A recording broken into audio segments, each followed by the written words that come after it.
Coca-Cola Pinto.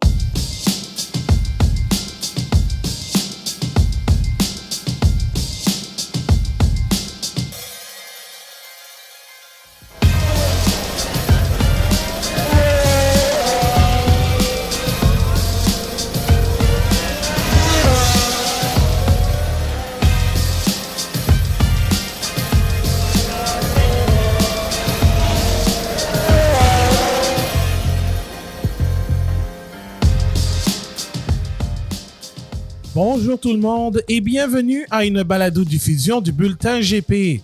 Mon nom est Abdoussal et je vous accueille à l'épisode numéro 183.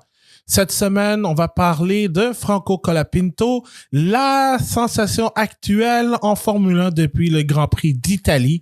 Alors, le jeune pilote argentin de 21 ans qui fait beaucoup parler de lui depuis la fin du mois d'août et ça ne va pas s'arrêter d'ici la fin de l'année 2024. Alors, pour parler de Coca-Cola Pinto, j'accueille avec moi Ana Maria Mercado Lopez. Salut Ana Maria. Salut Abdou. Comment vas-tu? Ça va très bien. Super. Ben, en parlant de Coca-Cola, ben, j'ai pris un 7-Up. Fait que ça appartient à Pepsi, mais j'ai bu de la boisson gazeuse. Anyway, on va parler de Colapinto parce que ce n'est pas la première fois qu'on en parle. On avait déjà fait un podcast d'urgence avec Marc-André Fortin lorsque la nouvelle du congédiement de Logan Sargent a été annoncée. On a tous été surpris d'apprendre que c'est Franco Colapinto, un jeune Argentin de 21 ans qui fait partie de l'Académie Williams, qui va le remplacer pour le reste de la saison, sachant déjà que Carlos Sainz sera le coéquipier d'Alex Albon pour 2025. Donc, dès le Grand Prix d'Italie, il est devenu le premier pilote argentin depuis Gaston Mazzacane sur la presse en 2021 à participer à une manche du championnat du monde de Formule 1. Et en plus, à son premier Grand Prix à Monza, il s'était qualifié 18e, mais a terminé 12e. Et ce n'est que le Grand Prix suivant, celui en Azerbaïdjan, où il a inscrit ses premiers points en terminant 8e. Oui, certes, il y a eu l'accrochage entre Carlos Sainz et Sergio Perez dans l'avant-dernier tour qui lui a permis d'avoir des points de plus.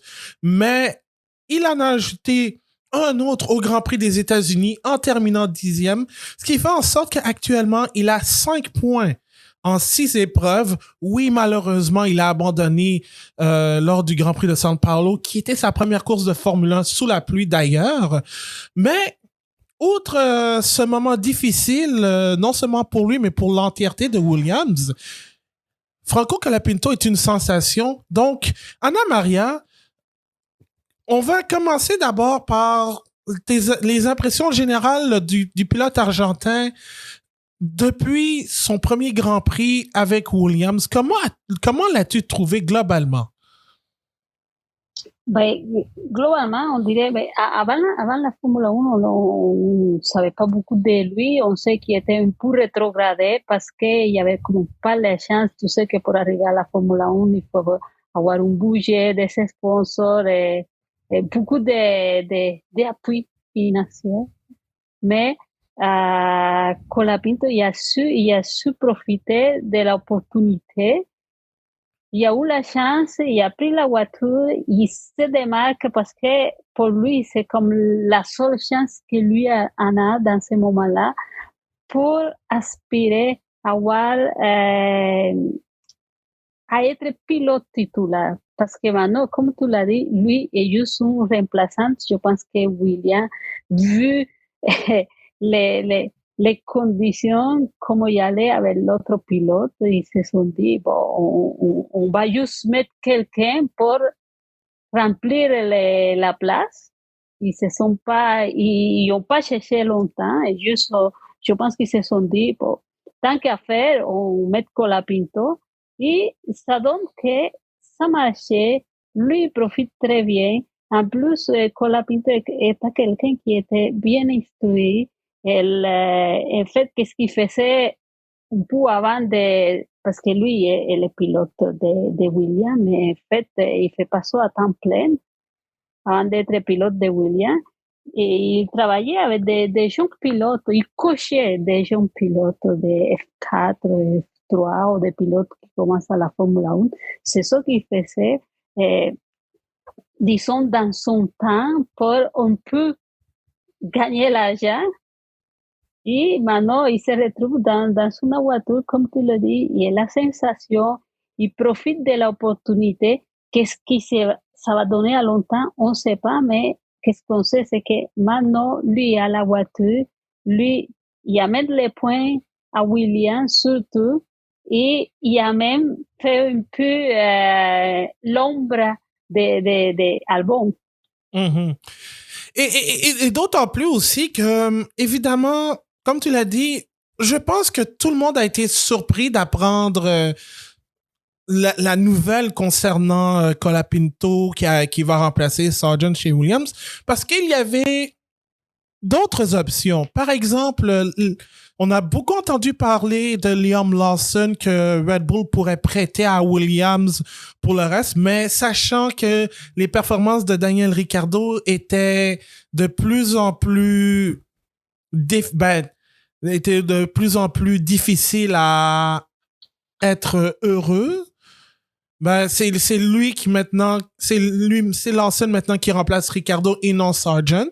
Et il y avait Mick Schumacher qui était aussi disponible complètement. Puis c'est un pilote, c'est le pilote de réserve actuellement chez Mercedes. Oui, Mercedes a aussi Frédéric Vesti comme réserve, donc prêter Schumacher n'aurait pas été un problème. Mais James Vowles je pense, ne voyait pas l'utilité. Donc ça nous a tous vraiment surpris, d'autant plus que sa saison de Formule 2 avec MP Motorsport était correcte sans plus. Oui, il y a eu sa victoire à Imola et je répète, je pense, je l'ai dit à quelques occasions dans le podcast, un très beau dépassement sur Ralph Aaron. J'allais parler de son frère Paul, mais c'est Ralph à Imola dans le dernier tour. Mais c'était correct, mais il avait montré de la constance au moins, et puis il avait fini, je pense. Il n'avait pas terminé 2 courses sur l'ensemble de la saison jusqu'à son appel chez Williams. Alors, et même il avait été disqualifié de l'épreuve principale du Grand Prix d'Australie, et il avait terminé 7e en plus. Donc, Colapinto, oui, d'accord, il n'a pas tant fait écarquiller les yeux que les Ollie Berman, André Giovinazzi, Aaron Adjar et compagnie. Mais, tout comme Ollie Berman, il s'est surpassé en Formule 1, et je pense que, et ça va nous amener dans la première partie de l'épisode, son adaptation a été complètement d'un œil extérieur assez exceptionnel. Le fait, d'accord, oui, c'est Monza, ça a l'air d'être un circuit relativement facile à apprendre.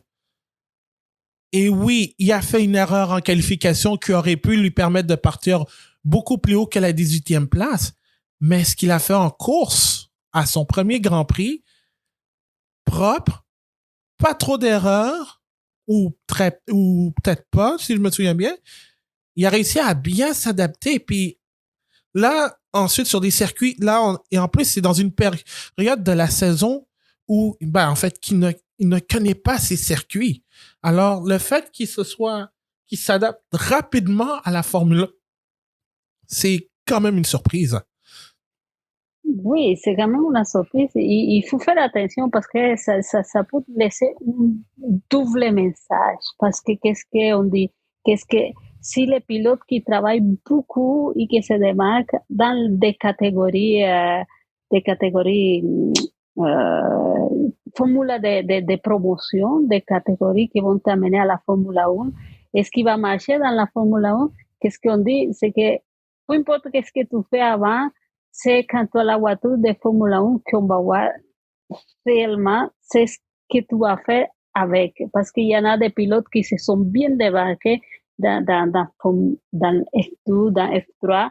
Après, tu arrives à la Formule 1 et c'est complètement différent. Au contraire, Colapinto, il s'est pas trop démarqué. On cherchait, même s'il y avait les points pour la super licence, et finalement, on dit, oui, il y a les points parce qu'il y a eu des dérogations à cause de COVID, il y a gardé les points qu'il y avait avant. Mais, est-ce que la voiture de Formule 1 est devenue tellement facile à conduire que tu dois faire juste des simulateurs, beaucoup de simulateurs, parce que c'est ça qui faisait Colapinto, beaucoup de simulateurs, et après, tu peux embarquer et ça peut marcher.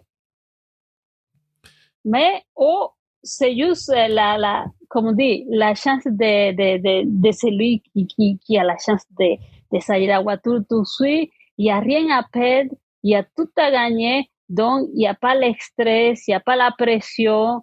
Lui a juste à conduire ta voiture. De toute façon, celui qui avait la voiture avant, il était pire.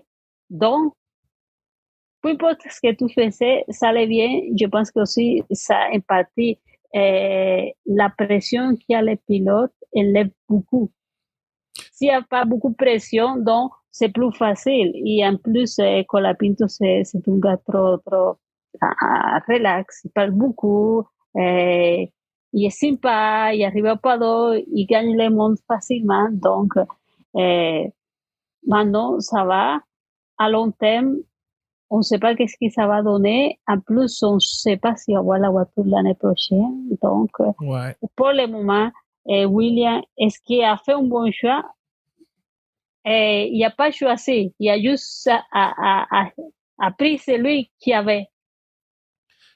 Mais à court terme, en ce moment, après 6 courses, c'est un pari gagnant parce que Colapinto a réussi à amener déjà 4 points de plus que ce que Sargent a fait sur plus de 30 courses, presque 40. Et Colapinto a été 2 fois dans les points, alors que Sargent l'a été une fois, mais a profité de circonstances externes après le Grand Prix pour obtenir le point. C'est pas quelque chose qu'il faut cracher là-dessus, mais Colapinto est arrivé plein de surprises. Et je pense que ce que beaucoup d'observateurs aussi ont remarqué, c'est que c'est sa FP1 au Grand Prix de Grande-Bretagne cette année où il avait impressionné le clan Williams par son aspect technique, le feedback qu'il donnait. Donc, et d'ailleurs, justement, je lisais en préparant l'épisode, un article de The Athletic / New York Times où justement Sven Smith, qui est le directeur sportif de Williams, mais qui gère aussi l'académie Williams, avait dit que lui et James Vowles ne voulaient pas s'était dit d'accord de ne pas donner le volant à un jeune de l'académie qui n'est pas prêt. Mais sauf que juste à voir ce que Colapinto a fait lors de la FP1 à Silverstone cette année et le travail en simulateur aussi, je crois que ça a donné un gros avantage à Colapinto pour qu'il soit choisi à la place de Mick Schumacher qui a 2 saisons de Formule 1 dans le corps et en Liam Lawson qui a quelques courses dans le sang, qui est d'expérience et qui a très bien fait aussi, compte tenu il avait remplacé un Daniel Ricciardo qui était blessé. Donc, ça a été un gros vote de confiance que Williams a fait à Colapinto, mais c'est aussi vice versa Colapinto le travail que Colapinto a fait pour qu'il soit choisi face à des, entre guillemets, vétérans de la Formule 1. Donc, c'est pour ça que je me dis, finalement, je pense qu'on sous-estime beaucoup le travail de simulateur parce que il n'y a plus d'essais privés comme dans le temps. Donc, on doit se baser sur sur des essais libres sans sprint pour avoir une idée ou des tests avec des vieilles versions de Formule 1 pour se donner une idée. Mais il y a beaucoup de travail qui est fait en simulateur pour des pilotes de développement. Évidemment, tu as parlé des catégories juniors, mais j'ai envie de dire aussi, la saison de Colapinto, et je le répète, était correcte sans plus. La saison d'Oliver Bowman en Formule 2 actuellement est correcte, mais bon, je comprends qu'il y a les circonstances d'une nouvelle génération de voitures, Prema qui s'est un peu raté, même chose pour Andrea Kimi Antonelli. Mais ce que Bowman a fait en 2 courses sur 3, il a réussi à s'adapter rapidement. Et toujours dans le même esprit de l'article de The Athletic. D'ailleurs, je vais mettre l'article en question. Je l'ai trouvé super intéressant.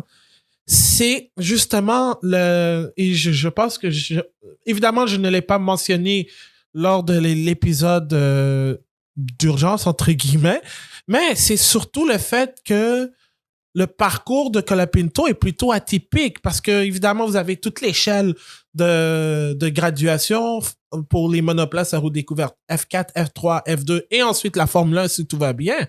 Mais Colapinto a participé aux 24 heures du Mans en 2021. Il a participé à des épreuves d'endurance, entre autres. Donc, oui, Smith a regardé toutes les performances, les statistiques et tout ça, mais il a regardé aussi la manière dont c'est pas quelqu'un qui va faire beaucoup d'accidents. OK, ce qui s'est passé à San Paulo, c'est principalement un manque d'expérience et ça, on peut l'excuser malgré les millions qui vont être dépensés pour justement réparer la voiture. Mais le fait qu'il soit capable d'être bon dans les feedbacks techniquement et ce qu'il fait en piste avec un volant, c'est bien. Oui, c'est bien. Le seul dommage que William y avait déjà signé un pilote pour l'année prochaine. C'est ça. Donc, ce qui fait en sorte que c'est un pari à court terme et c'est quelque chose aussi que j'avais expliqué dans justement dans l'épisode où on parlait justement du remplacement de Sargent pour Colapinto. C'est que lui Colapinto n'a rien à perdre dans tout ça. Non. Parce que il y a tout à gagner et rien à perdre. Exact. Parce que il va devenir un heureux problème parce que au moins si Williams veut les garder comme pilote de réserve au cas il arrive quoi que ce soit à Albon ou à Sainz, ils ont un pilote qu'ils peuvent appeler sur le champ et qui va être en mesure de bien conduire. Ou tout simplement si jamais il y a une équipe qui en manque de pilote et qui veut justement continuer le développement ailleurs qu'avec Williams. Puis ça va être un point dont on va évoquer plus tard. Mais ça peut être aussi une bonne entrée pour le jeune Argentin. Donc, tout ce qui se passe actuellement après 6 courses, ça semble prometteur. Évidemment, on va garder ça au conditionnel parce que on sait pas qu'est-ce qui peut arriver, mais ça semble positif. Oui, effectivement, ça semble positif pour lui. Je pense que les seuls un peu l'handicap, c'est que je ne sais pas pour combien de temps lui il avait signé avec William, parce que pour le moment, c'est William qui a les droits sur lui. Donc, si une équipe il veut négocier avec, il faut aller négocier avec William. C'est ça. On peut. Si c'était un agent libre, c'était facile pour lui actuellement. Il y a plus de portes ouvertes pour lui. Voilà. Mais le fait que Quincy, on va dire ça comme ça, que Quincy avec William, ça ça donne moins de flexibilité. En plus, William, c'est une équipe qui toujours, il va savoir sortir profit. Il jamais laisse là un pilote juste pour le laisser. Exact. Et en plus de ça, on parle de Williams. Il est en train de donner des mots de tête sérieux à Alex Albon. Et je sais qu'il y en a plusieurs qui doutent de la qualité de Albon parce qu'il a eu des pilotes vraiment moyens. Et je vais être gentil dans le terme. Mais encore là, ça peut être une bonne chose pour Albon d'avoir un coéquipier qui va être capable de le pousser, excluant Max Verstappen. Parce que Max Verstappen, on sait à quel point c'est une force de la nature. Mais c'est bien pour Albon d'avoir un coéquipier dans une équipe où il est le numéro 1, où il a toute la responsabilité sur ses épaules. Oui. Donc, et d'avoir un jeune pilote qui arrive avec littéralement zéro pression. Oui.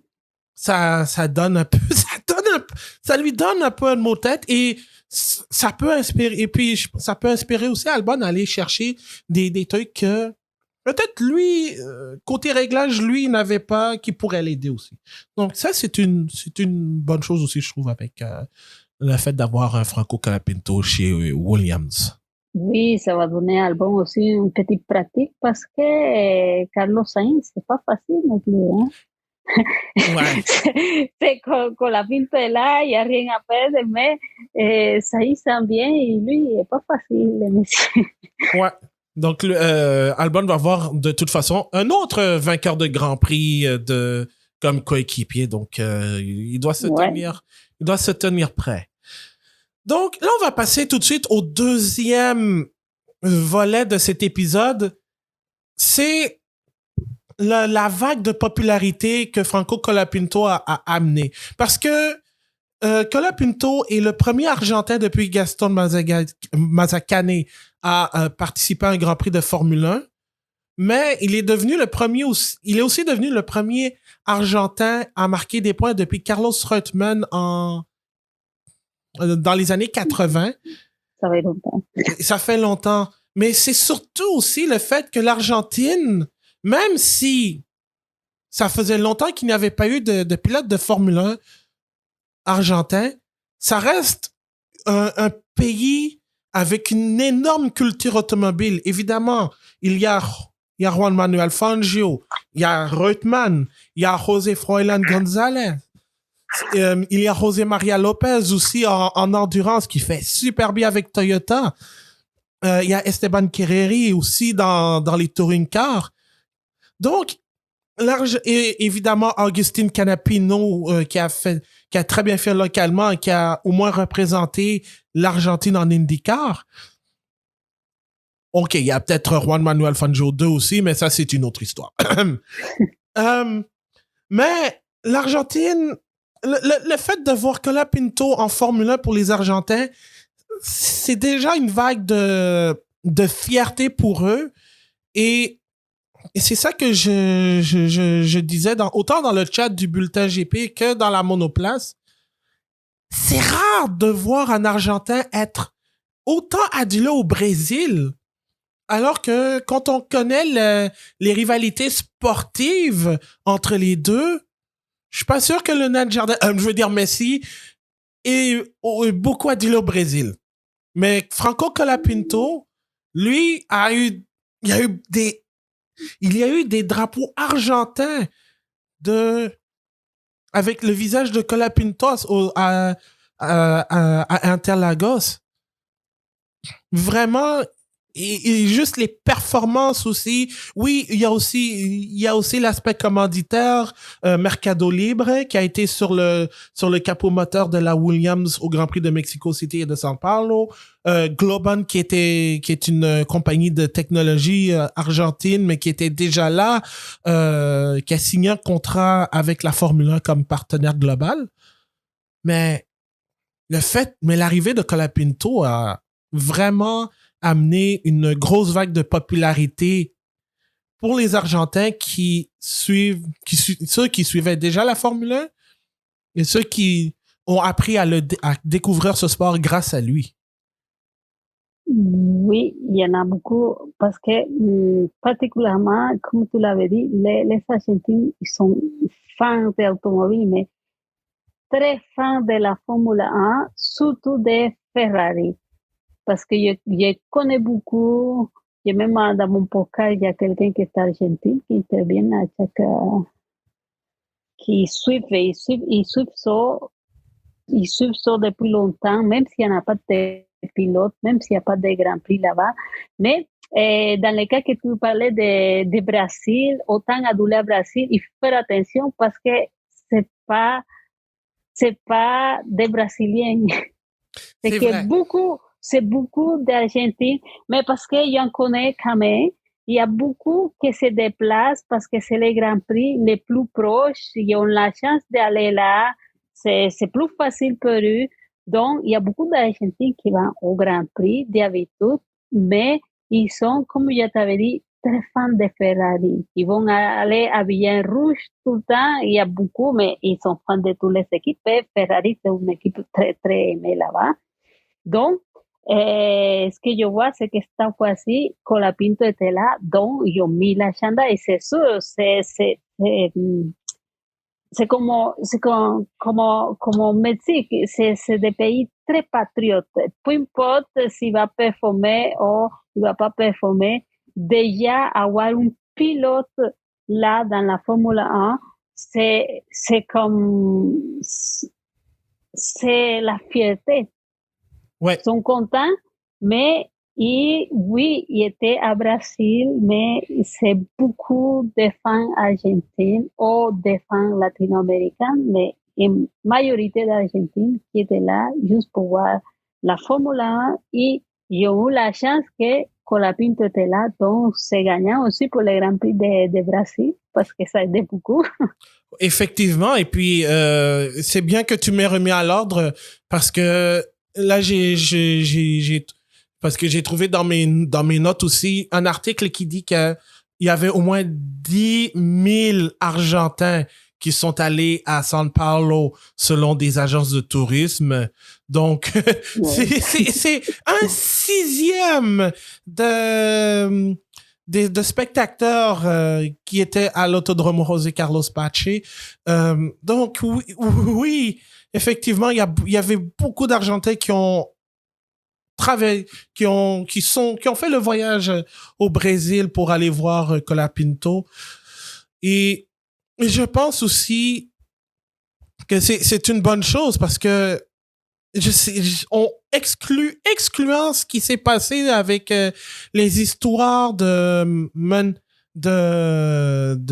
messages haineux à l'endroit de certains pilotes en IndyCar avec des fans d'Agustín Canapino.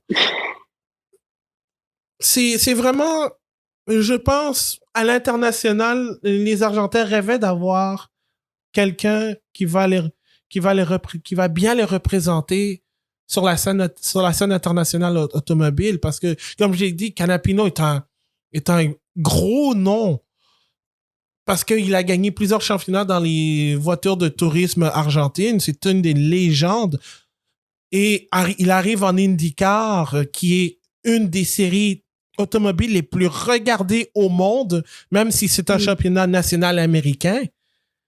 Il y a quand même eu une grosse vague de popularité avec Juncos Hollinger Racing. D'ailleurs, une équipe américano-argentine aussi. Ben, on va dire argentine, on va dire. Mais, il y a vraiment, ce que Canapino a fait, malgré les performances moyennes, il a amené vraiment une popularité. Il y a même eu des discussions pour une course hors championnat d'IndyCar en Argentine. Mais malheureusement, les plans sont tombés en raison de situations politiques, financières aussi. Mais je sens que ça pourrait être la même chose avec la Formule 1 à un moment donné. Bon, je sais pas si avec l'aspect politique, avec un... C'est très difficile parce qu'avec la situation qu'il y a en Argentine, disons que un Grand Prix, il doit être comme garanti pour le gouvernement, même si les promoteurs y est des privés. Mais ça peut donner une très mauvaise, comment ça se dit, image. Mhm. Ça, c'est bien, oui, ils rêvent de ça, mais des circuits qui n'est pas prêt, il faut beaucoup d'argent, il faut des investissements. Ils ont eu la Formule E. Je Ouais, pense que maintenant, il y a plus. Mais c'est quand même très compliqué. effectivement. Et puis Il même... peut rêver, mais disons que les investissements, c'est ce qui, avec le président qui ont maintenant, ça serait non. Oh, Ça coupe partout. je vais pas rentrer là-dedans, mais Non, juste à voir le visage que j'ai fait, je me dis, aïe, aïe, ouais. ouais, j'irai peut-être pas en Argentine avant un certain moment. Mais n'empêche que l'Argentine, la dernière fois qu'ils ont accueilli, parce qu'ils ont déjà accueilli des Grands Prix de Formule Mais 1, oui. la dernière fois étant en 98, Jacques Villeneuve a gagné là-bas d'ailleurs, by the way, mais présentement, il n'y a aucun circuit qui est de Non. grade 1, même le circuit de Buenos Aires, l'Autodromo Oscar Galvez n'est pas un circuit de type 1. Il l'était avant, mais il ne l'est plus. Donc, je sais que de ce que j'ai lu sur Motorsport Week, ils essayent d'avoir d'avoir des pourparlers avec la Formule 1. Il y avait même des représentants gouvernementaux qui étaient à San Paulo pour voir. Il y a Globan qui est devenu en fait un partenaire global de la Formule 1. Donc, il y a déjà l'aspect commanditaire déjà là. Donc, si jamais eux, ils veulent s'embarquer un jour pour commanditer le Grand Prix, why not? Mais mais déjà le facteur Colapinto actuellement est en train d'augmenter de plus en plus les chances de voir un Grand Prix, mais ça dépend de si on le voit sur la grille en 2025, Ouais. et ça va être autre chose. Et justement, dans les notes que j'avais vues aussi, Anna Maria, je sais pas pourquoi, mais on parlait de Messi. Lui-même, Colapinto a démenti toute comparaison de popularité avec les Non, joueurs de soccer. mais non, parce que il y a les excès. Il y a toujours les excès et quand on parle des fans, je dis, il y a les Mexicains qui sont aussi intenses, mais quand tu arrives à l'Argentine, c'est un petit peu plus intense, je pense. Donc, il y a même des comparaisons avec Senna. Ah oui! Oui, il y a même des comparations, ils essayent de trouver, je dis, mais ça amène à un autre niveau qui c'est mieux un peu, un peu ignoré. Parce que, ouais, c'est de Oui, dire parce que c'est une chose, me dit que le pilote il est bon, ça fait bien et tout, c'est correct, mais là, à dire c'est Sénat, ben non, on pousse un petit peu plus, ou trop. Ouais, parce que il avait dit justement au moment du Grand Prix d'Italie que Ah, vous êtes fou, Messi est un dieu, vous pouvez pas dire ça. Comment Mais c'est osez-vous ça. me comparer à lui? Je veux dire, y a pas tort. Et Ben surtout aussi le oui, fait de se faire comparer à Senna alors que lui vient de commencer sa carrière en Formule 1. Ça veut dire, effectivement, il y a des excès, mais il y en a des excès, c'est bien, c'est bien pour la popularité. Le problème, c'est que des fois, la popularité, il vient accompagné. ouais. C'est pas tout positif. Ouais, exact. Y aussi déjà, parce que ça va voir, on a déjà vu des épisodes à indiquer et inquiétez-vous pas, on va la voir aussi avec Colapinto si arrive quelque chose. Pas à cause de lui, mais à cause de commentaires du monde, ça vient de... Ouais. Ouais. On va espérer ne pas en arriver là. Non, non, c'est ça, on croise les doigts, on veut pas ça. Parce que On espère que tout va bien aller, ouais. mais c'est sûr que si lui, il trouve pas une voiture pour l'année prochaine, on va écouter parler longtemps. Ouais. Mais on n'ira pas jusqu'à avoir Non. un épisode 2 ou 3.0 de Agustin Canapino, mais je pense qu'on Non. est loin. On est loin de là. Ouais. Donc, moi, je pense que je suis content de voir au moins l'Argentine revenir un peu sur la scène internationale en course automobile, surtout en Formule 1, parce que, comme j'ai dit, il y a Pechito Lopez qui fait très bien en endurance. Il y a Esteban Guerreri qui fait le même aussi avec en touring car, mais en Formule 1, qui est le sport automobile le plus regardé au monde. Au moins, et au moins l'Argentine revient pas à l'avant-scène, mais revient dans le décor. Il manque plus qu'un Grand Prix. Il manque qu'un pilote aussi. C'est à temps plein. Et là, c'est là où on va justement sauter sur le dernier point. Parce que actuellement, il n'a pas de volant. Non. Et là, comme c'est souvent le cas, la machine à rumeurs parle. Les dernières rumeurs, c'est... Bon, il y a eu d'abord... On va commencer par le volant chez Sauber, qui est encore en ce moment toujours libre, puisqu'on ne sait pas qui va le remplacer.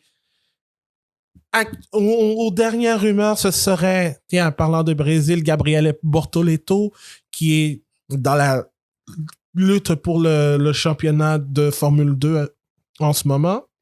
Pilote qui de réserve chez McLaren en plus, qui pourrait l'avoir. Il y a Valtteri Bottas qui pourrait regarder son volant aussi. Mais le nom de Franco Colapinto a souvent été mentionné depuis ses récents succès pour justement être pour que Williams puisse le prêter et voir justement le développement. Assumant, bon, là, le projet semble être mort, les rumeurs aussi, mais est-ce que un volant chez Sauber en 2025 aurait été plausible pour lui? Ouais, là, je le vois moins clair parce que oui, il y a un volant, mais il y en a aussi beaucoup de pilotes à côté. Et est-ce qu'on parle de Audi? Audi, il voulait des pilotes surtout allemands Mhm. ou des pilotes plus avec la culture de Audi. Donc, Bota est là, il y a Joe qui est là. Est-ce qu'il va rester un des deux pilotes? Est-ce que finalement, ils vont regarder Schumacher? Je sais pas. Ça, c'est une option aussi, Mhm. même si on parle plus de lui. Et c'est sûr que regarder la performance de Colapinto, tout de suite, le monde s'est mis à parler. Ah, c'est où qu'il y a un volant disponible, on va le mettre là. Mais c'est comme tu dis, c'est la machine à rumeurs. On dit qu'est-ce qu'on dit. Et en plus, on parle maintenant de remplacer Checo Pérez. Donc, il y a beaucoup de choses qui se parlent, mais c'est pas clair. J'ai comme mes propres analyses en regardant qu'est-ce qui se passe, mais je sais pas, Audi ne sent pas qu'il va atterrir là.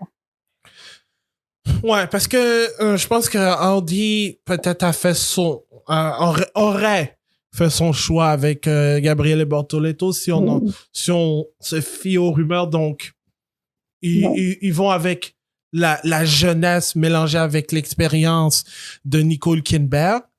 Oui. Donc, ce qui est correct aussi, mais déjà le fait que on a parlé de l'aspect de s'adapter. Le fait que Colapinto se soit adapté rapidement à une Formule 1, alors que, outre Silverstone, il n'avait jamais roulé en situation de Grand Prix, peu importe le week-end ou FP1. Il pourrait être un bon fit aussi. Je sais pas qu'est-ce qu'il en sera de Bortoleto. Ça, c'est une autre histoire. Mais moi, j'aurais vraiment vu Colapinto là-bas, en guise de prêt. Comme ça, au moins pour, quoi, 2025-2026. Comme ça, si jamais Hülkenberg décide de ne pas continuer, ben, au moins ils ont un plan B, ou s'ils décident ou si par exemple Carlos Sainz obtient un meilleur volant avec une autre écurie, ben, au moins Williams pourrait rapatrier Colapinto. Ça aurait été une bonne affaire, mais évidemment Williams ne veut pas se mettre sur la voie de Colapinto si jamais ce dernier se dit bon, j'ai montré ce que je vaux en Formule 1. Maintenant, j'ai envie de me développer ailleurs. Est-ce que Williams évidemment ne va pas le bloquer, mais ils vont sûrement No va pas lo bloqueer, mais il va pas le laisser la liberté. Non plus, c'est William, on connaît William. Et là, il y a justement l'autre point, c'est les taureaux qui Oui. sont en charge, et c'est là où la machine à rumeurs commence vraiment, mais vraiment à être plus sérieuse. Parce que, oui, vas-y. Non, mais parce que de côté les taureaux, ils sont capables et ça fait plus aussi. Mais il faut faire attention aussi parce que ça veut pas dire que ils vont élever Checo, ils vont mettre Colapinto. Ça serait pour faire une petite adaptation. Il faut faire attention parce que il y a deux options qui sont valables l'une que de l'autre parce qu'il y a la machine à rouler. Oui, on a vu à Grand Prix de Brasil la Horner sortir de l'hospitalité de Williams. Ça, c'est un fait. C'est pas un rumeur, c'est un fait. Point. Et maintenant, c'est quoi est-ce que les rumeurs, c'est ce qu'ils vont pas dire qu'est-ce qui s'est passé. C'est ce qui se passe chez les taureaux, c'est que Ricciardo il est plus là. Yuki et Lian Lasso, il faut dire que Lian, il fait le travail. Oui. Il fait le travail. Et on va essayer de l'élever parce que lui, il fait le travail. C'est un pilote qui a fait 2 ou 3 courses et maintenant, il reprend le volant, il n'a pas oublié. Et ça continue à performer. Et Yuki, bien qu'il performe mieux dans la dernière course, c'est pas, on dirait, des fois ça marche, des fois ça marche pas. C'est des sauts et des bas. Mais les taureaux, il peut pas, Yuki est déjà signé pour l'année prochaine, il était déjà annoncé à Canada, si je ne me trompe pas. Oui. Donc, il reste Liam Larson, qui est clair qu'il va rester chez Red Bull, mais avec quelle équipe, c'est la question. Ça, c'est la question. Il va où? Il va où? Parce que Yuki aussi, il y a la chicane. Yuki, il veut sa chance. Il veut tenter sa chance à Red Bull. Mais ça n'empêche pas Red Bull essayer. Hein? Et si ça ne marche pas, il fait le switch.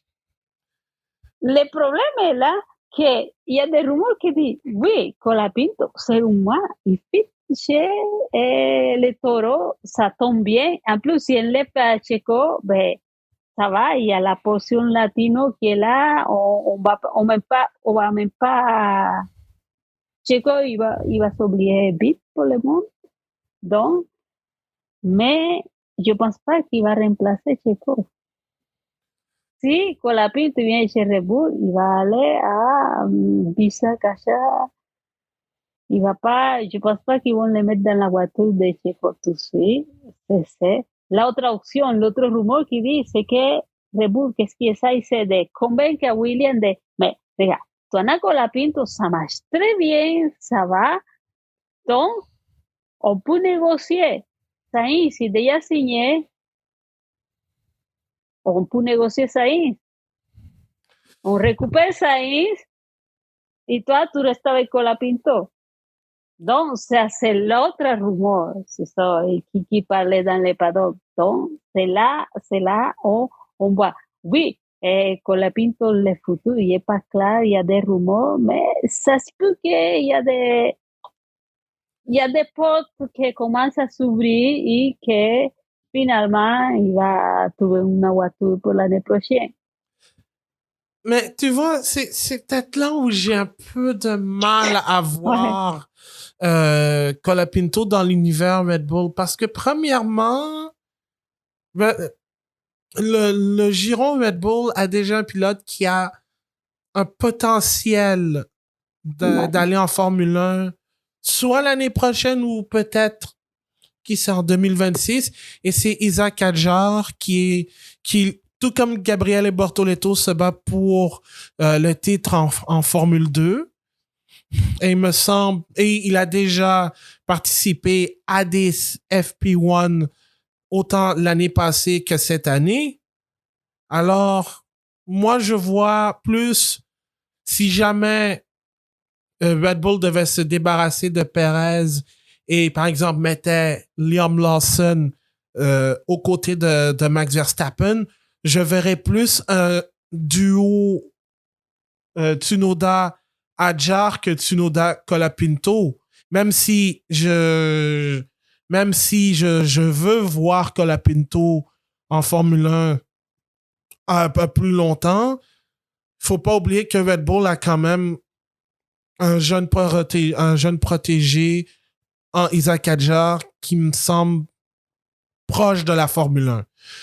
L'autre truc aussi, c'est les demandes de Williams. Parce que tout à l'heure, et je mets ça sous le conditionnel, mais il y a Racing News 365 et je ne sais pas à quel point la rumeur elle est fiable ou les sous-entendus le sont aussi.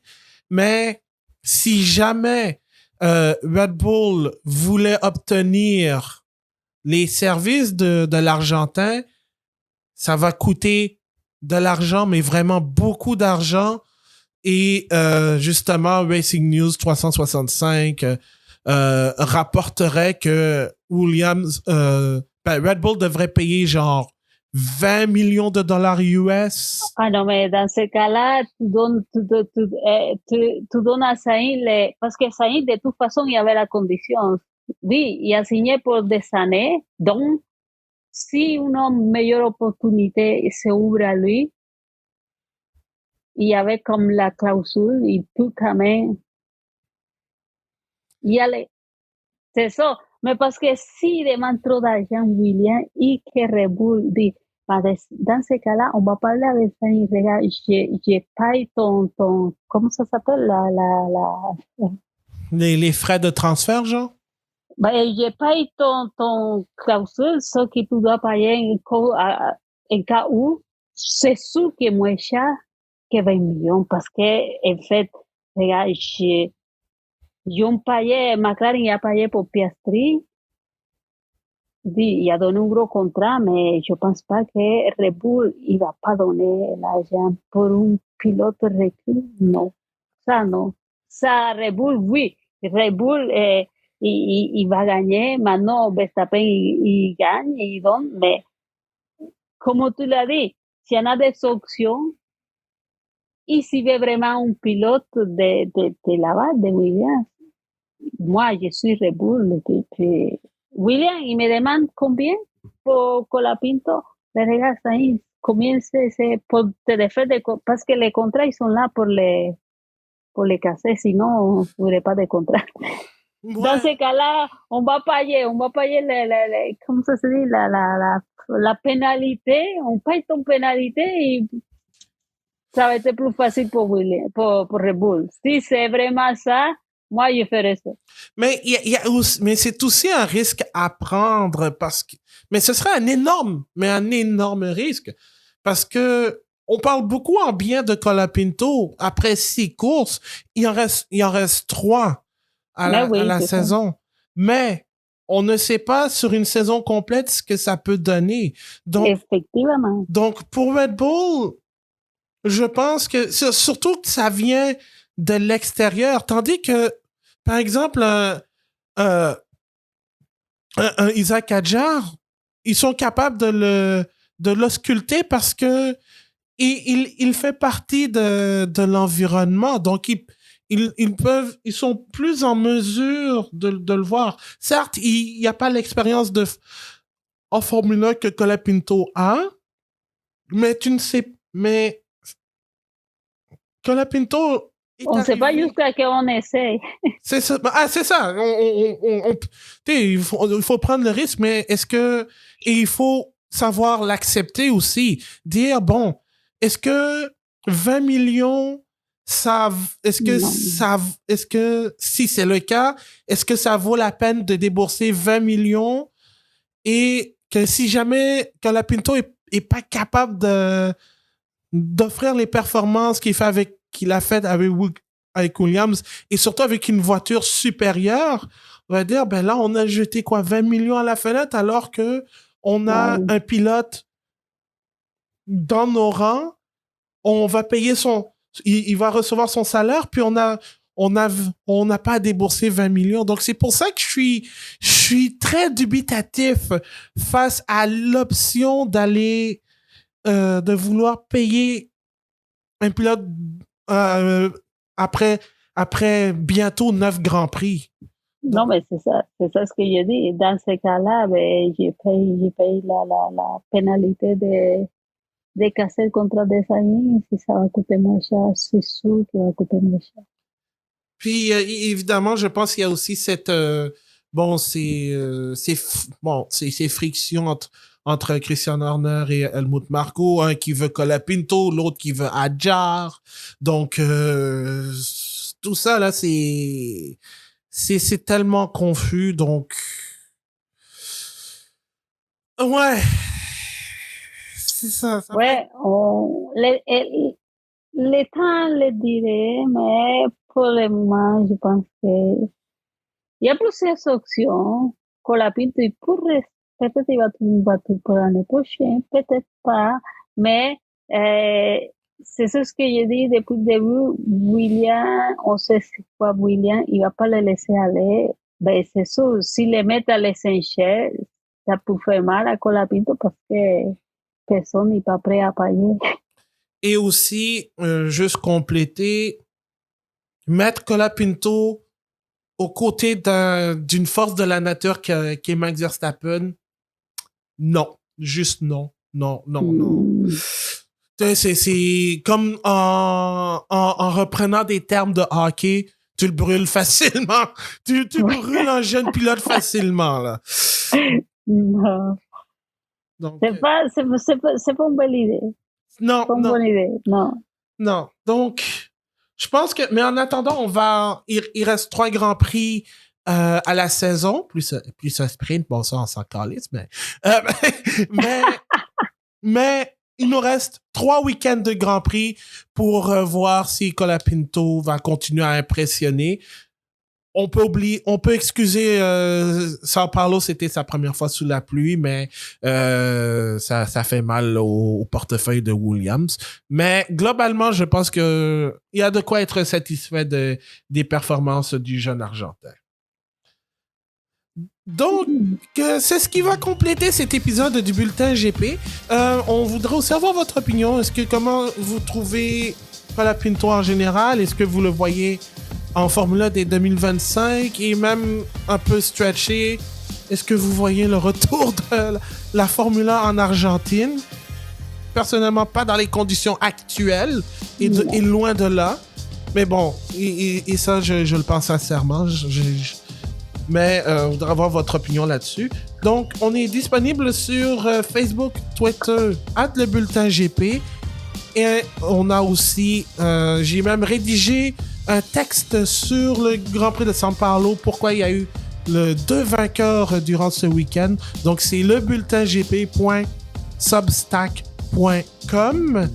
Et on est disponible sur toutes vos plateformes de podcast préférées, Spotify, Apple, et partout le Bulletin GP est disponible, sauf YouTube Podcast, malheureusement pour le moment.